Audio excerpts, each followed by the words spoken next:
Ya. Assalamualaikum warahmatullahi wabarakatuh. Waalaikumsalam warahmatullahi wabarakatuh.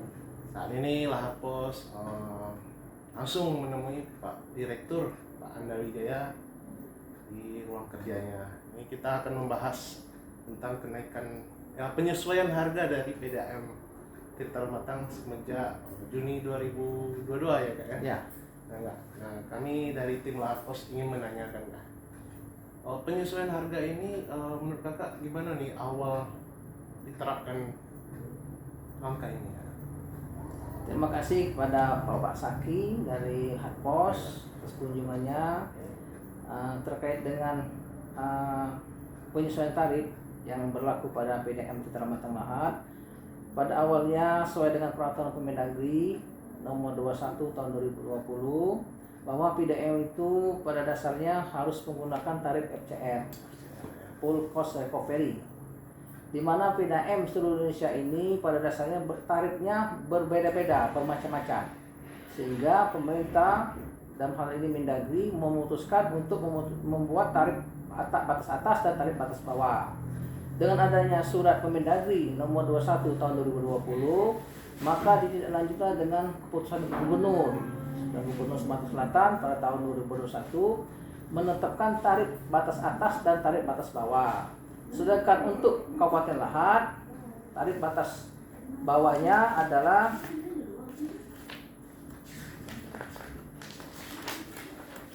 sebesar Rp4.511. Untuk tarif batas atas adalah Rp12.578. Itu keputusan daripada Pak Gubernur pada tanggal 29 Desember tahun 2021. Dengan demikian kita akan melaksanakan penyesuaian tarif karena di dalam Kemendagri tersebut apabila PDAM tidak menerapkan tarif FCR, maka pemerintah daerah wajib untuk mensubsidi tarif tersebut. Mengingat pemerintah daerah Kabupaten Lahat sejak tahun 2020, sejak saya pindah ke sini, saya mengusulkan tidak subsidi lagi. Jadi PDAM tidak pernah disubsidi pemerintah daerah sejak tahun 2020. Berkenaan dengan demikian, maka kita mandiri, PDAM Lahat mandiri. Nah, dengan demikian kita membuat kajian, Pak, membuat kajian inflasi. Masalahnya PDAM Lahat ini sejak tahun 2013 belum pernah ada kenaikan tarif. Jadi bertahan dengan tarif yang lama, sehingga pada saat itu operasional PDAM itu bisa terbantu dengan subsidi dari pemerintah daerah. Itu kisaran antara 300-400 juta per bulan. Dengan dicabutnya subsidi dari pemerintah daerah, maka kami sebagai pengelola dari perusahaan ini bertekad untuk menghidupkan PDAM ini dengan operasional dengan uang sendiri, dengan penghasilan yang didapat dari pelanggan. Salah satunya kita menyesuaikan tarif. Tarif tersebut telah kita uji, telah kita kaji dengan berbagai metode sehingga dapatlah tarif yang kita sesuaikan. Untuk tarif batas bawah 4.511 itu untuk rumah tangga RSS, ya, atau MPR, rumah tangga berpenghasilan rendah, untuk tarif sosial, masjid misalnya, dan untuk sekolah sosial. Selain itu, tarif rumah tangga kita menggunakan tarif reguler. Nah, itu selama ini sesuai dengan SK Gubernur bahwa tarif minimum itu adalah 10 meter kubik. 10 meter kubik tarif dasar air. Makanya kalau di Lahat dulu tarif dasarnya minimal 20 meter kubik sebagai beban, sekarang kita turunkan jadi 10 meter kubik bebannya. Jadi kalau misalnya dulu 20 meter kubik itu aja untuk rumah tangga biasa bayar 80.000, sekarang kita turunkan jadi 10 meter kubik 85.000 bayarannya. Jadi setelah lewat dari 10 meter kubik ke 20, kita kena tarif progresif, yaitu 8.500 per kubik. Ya, jadi selisihnya 85.000 ditambah dengan 8.500 per kubik dikalikan. Jadi kalau 10 sampai 20 berarti 10 kubik. Jadi 85.000 ditambah dengan 85.000 sehingga masyarakat terkejut dengan kenaikan 100%. Nah, itu 170.000. Sebenarnya itu bukannya kenaikan itu memang agak signifikan karena tarif minimum dasar air kita turunkan jadi 10 kubik bukan 20 kubik. Nah, terkait dengan demikian kami merasakan kekecewaan daripada pelanggan ataupun merasa keberatan. Kami memaklumi sekali sebab kita merasa seolah-olah PDAM ini menaikkan tarif lebih dari ambang batas gitu kan. Tapi kita akan melaksanakan pelayanan terutama perbaikan mutu air, terus penggantian meter air yang rusak yang sudah tidak layak akan kita ganti secara gratis untuk mentera atau mengefisiensikan pemakaian pelanggan sehingga pelanggan pemakaian tiap bulan itu memang terpenuhi daripada pemakaian pokok. Jadi kalau pelanggan itu pakai 5 kubik ya 5 kubik terserah dengan meter 5 kubiknya sesuai dengan pemakaian, tidak ada lagi sistem taksiran, tidak lagi sistem tembak menembak. Kita langsung menggunakan aplikasi dengan menggunakan pembaca meter secara Android. Jadi kami akan mengantisipasi supaya pelanggan tidak melonjak dengan pemakaian yang konkret sesuai dengan air yang didapat dengan menggantikan meter air yang bermutu SNI. Ya, jadi standar kita, NRW kita sangat kecil sekali selisihnya. Jadi putaran meter itu 1000 kali putar baru dapat 1 meter kubik dengan standar meter yang standar dengan SNI. Insya Allah ke depan masyarakat akan menggunakan air dengan hemat sesuai dengan pemakaian. Kalau kita pakai banyak ya resiko kita harus bayar. Itu Pak ya. Itulah sekilas untuk kenapa PDAM harus menaikkan atau menyesuaikan tarif. Karena biaya operasional kita dari tahun 2021 ini sampai 2022 ini meningkat 50%, Pak. Tawas meningkat 50%. Ini tarif listrik per Juli untuk industri meningkat lagi. Sehingga kita untuk pengelolaan IPA 4 sudah menaikkan sekitar angka 50 juta kenaikan tarif listrik, belum yang IPA 3. Jadi kita kalkulasikan mungkin sekitar 100 juta kenaikan kita untuk bayar listrik. Jadi selama ini PDAM mengalami kerugian defisit. Ya, sejak bulan Juni 2021 kita defisit, Pak, sehingga kita menggunakan cash flow kita untuk menutupi operasional. Penerimaan kita hanya 700 sampai 800, sedangkan pengeluaran kita 850 sampai 900 per bulan. Jadi untuk menghidupi memperlancar daripada operasional, kita memakai uang cash flow kita. Ini cadangan kita untuk operasional. Dengan adanya peraturan Bupati yang telah terbit tahun 2022, maka mulai dengan pemakaian bulan Juni ditagihkan pada bulan Juli 2021 kita sesuaikan tarif kita.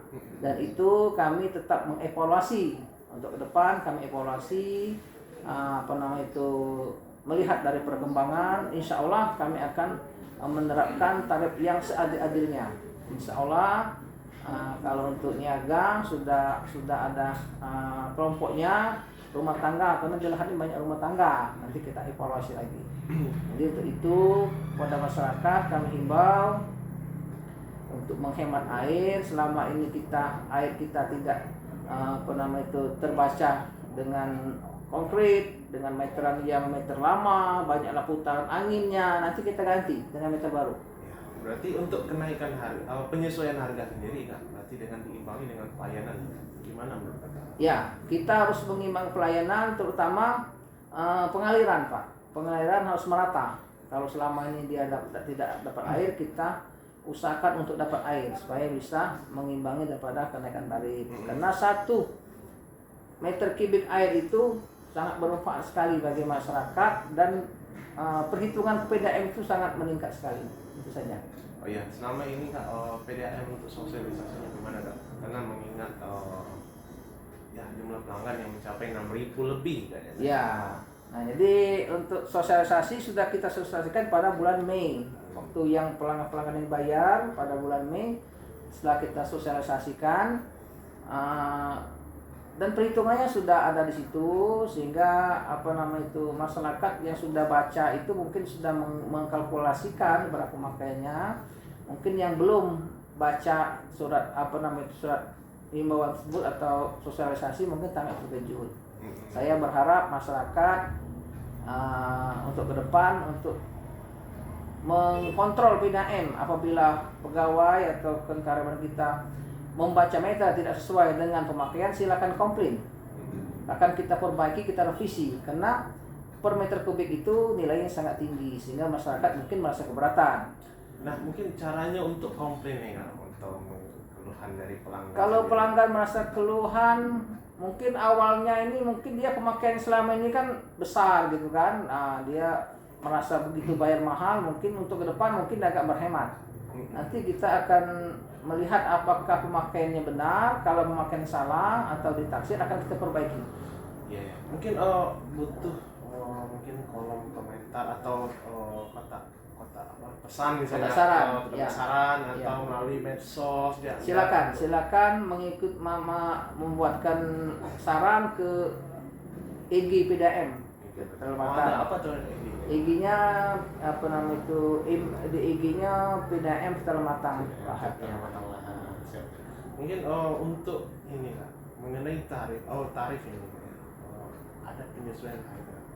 Namun ada meteran yang ya itulah tadi Kak, memang jadi kendala ya Kak. Ya. Karena sudah berapa tahun nih Kak, belum diganti. Ya, nanti kita ada program meterisasi Pak. Meteran sudah berumur 5 tahun atau 5.000 angka meter kita ganti dengan gratis. Dengan gratis. Ya, jadi masyarakat tidak perlu dibebani dengan biaya meter, akan kita pasang gratis. Itu untuk menanggulangi pemakaian pelanggan yang melonjak. Jadi kalau pemakaian meter air yang tidak akurat, kita ganti dengan meter yang bagus, yang akurat, yang sestandar SNI. Insya Allah ke depan masyarakat lahat akan mengerti kenapa PDAM menyesuaikan tarif. Kalau kita tidak menyesuaikan tarif, tidak makan kolek Pak, kita akan tidak bisa operasional karena pemerintah daerah tidak ada subsidi lagi untuk kita sekarang. Selama ini Kak untuk subsidi Kak, ya, untuk biaya listrik sendiri untuk per tahunnya atau per bulannya berapa Kak, selama ini? Kalau selama ini pemerintah daerah itu mensubsidikan 1 tahun itu hampir 5 miliar. Untuk biaya? Ya, untuk bayar operasional listriknya Operasional dulu. listrik. Ya. Sekarang kita bayar sendiri. Alhamdulillah sejak 2020 sampai dengan sekarang kita bayar sendiri dengan biaya PDAM sendiri. Itu pun atas partisipasi dari masyarakat. Kita berupaya mendistribusikan air dengan baik sehingga masyarakat dapat menikmati, dapat membayar tagihan dengan tepat waktu. Nah, untuk sendiri mengenai keluhan tadi ya, sering mati kan mati itu ya kadang kita sosialisasikan melalui medsos. Ya. Nah, mungkin itu faktornya kenapa tiba-tiba mati distribusi airnya Kak? Benar. Itu pertama PDAM sering mati ada 3 faktor. Yang pertama faktor alam. Faktor alam itu misalnya air matang sangat keruh. Turbidity-nya tinggi sekali sehingga mencapai di atas 2000 NTU meter kubik ini per ininya kekeruhannya. Sehingga kita tidak produksi Pak. Kalau kita produksi air kita tidak akan jadi. Pompa kita rusak. Jadi kita saat itu kita PDAM tidak akan produksi sehingga airnya pasti tidak terdistribusi kan mati. Itu faktor alam. Yang kedua faktor eksternal. Faktor eksternal itu yaitu listrik. Ya, karena kita tergantung dengan PLN. Jadi kalau PLN matikan listrik kita belum premium sehingga kita akan bergantung dengan PLN. Makanya kalau PLN ada kerusakan lama kita kasih tahu sebelumnya, harus pressure kepada masyarakat untuk bahwa itu ada pemadaman lampu listrik sehingga pompa tidak bisa hidup dengan normal untuk proses air. Yang ketiga internal Pak. Internal ini pipa induk pecah, bocor. Di lahat ini untuk mematikan pipa induk itu sangat sulit sekali, palup-palupnya belum terkoneksi semua, jadi harus dimatikan dari induk awal. Jadi kalau misalnya ada pipa pecah di tengah-tengah, jadi kita matikannya dari induk, dari pompa awal, sehingga seluruhnya terkena imbasnya. Makanya saya secara perlahan akan saya pasang palup penyekat. Jadi kalau misalnya ada pipa bocor di tengah jalan atau di zona tertentu, cukup di situ saja yang mati, yang lain tetap operasional. Selama ini kalau satu mati, Indo mati, semuanya mati. Kan kita matikan dari Indo, sehingga seolah-olah PDAM itu mati semua, padahal hanya ada kebocoran, pipa pecah di tempat lokasi yang tertentu. Makanya kita akan siapkan valve untuk valve sekat untuk memotong daripada gangguan itu. Jadi di daerah zona itu sendiri yang rusak atau yang bocor atau yang mengalami pecah, cuma di situ saja yang tidak mengalir, yang lain bisa mengalir. Nanti akan kita kita laksanakan, kita buat progres sehingga setiap pertemuan pipa atau pembersona akan kita pasang valve. Oke, untuk tim teknis ya, jadi maintenance atau kendala di lapangan saya pipa pecah atau pelanggan sendiri memang mulai pecah di rumahnya ini salurannya kak ya. Nah itu tim teknis gitu, tim teknik gitu ya, Ya. Itu gimana kak? Siaganya berapa jam? Ya, jadi kalau ada pelanggan yang pipanya pecah, tetap lapor dengan menunjukkan nomor langganan. Jangan melapor, Pak, air kami mati di kapling, tapi kapling luas. Tunjukkan nomor pelanggannya atau di WA. Nanti petugas kita akan segera datang ke sana. Nah, kita harus datanya harus benar-benar konkret sehingga petugas kita bisa langsung ke rumah pelanggan. Kalau kita secara umum, misalnya di Purnas Lawi, mati airnya, tapi tidak tahu lokasi mana. Nah, harus tunjukkan dengan data yang benar, dengan contohnya pelanggan, contoh rekening pelanggan, tidak susah, tinggal foto dikirim. Jadi tugas kita akan meluncur ke tempat kejadian, tempat di mana air tidak hidup itu. Iya. Nah mengenai pembayaran itu, balik ke pembayaran PDAM. Tentu PDAM mempunyai mitra-mitra yang dari pihak perbankan, dari kantor pos misalnya. Iya. Nah, itu gimana Kak? Sejak kapan sudah mulai? Kita untuk mempermudah pelanggan, kita dari setahun yang lalu ataupun kemarin, yang pasti tahun 2021 kita sudah kerjasama dengan Bank BNI, Bank Sumsel dan kantor pos. Tahun 2022 ini kita tambah lagi Bank BRI dengan Bank Mandiri. Itu bisa bayar lewat m-banking. Nah, jadi masyarakat yang malas misalnya mau ke loket, buka aja aplikasi. Kalau di Mandiri itu living, kalau di BNI itu ada pembayaran PDAM, begitu juga di Bank Sumsel dan di Bank BRI, semuanya ada aplikasinya. Tinggal pelanggan yang memilih mana yang lebih mudah, yang ini atau di kantor pos. Kita tidak buka, Sabtu juga buka kantor pos. Di kantor pelayanan pun bisa. Bisa, ya? di pelayanan bisa. Dari Di kantor loket kita bisa. Dari jam berapa ke jam berapa? Dari jam 8 sampai jam 4 sore. Kita buka dari loket kita. Nah, mungkin himbauan pada pelanggan nih kan, terutama dengan sebagai pelanggan ini kewajiban dan haknya. Ya, saya sangat memaklumi sekali dengan keluhan pelanggan. Pasti merasa terkejut dengan bayaran yang melonjak. Saya mohon maaf pada pelanggan. Kami pada intinya PDAM ingin menyesuaikan tarif ini untuk menjalankan proses operasional PDAM itu sendiri. Tidak ada niat lain. Kami hanya ingin memperbaiki PDAM Lahat ini supaya PDAM Lahat ini menjadi kebanggaan warga Lahat. Dan untuk masyarakat yang merasa pemakaiannya besar, silakan untuk menghemat airnya, gunakan air seefektif mungkin, seefisien mungkin sehingga pemakaiannya terukur.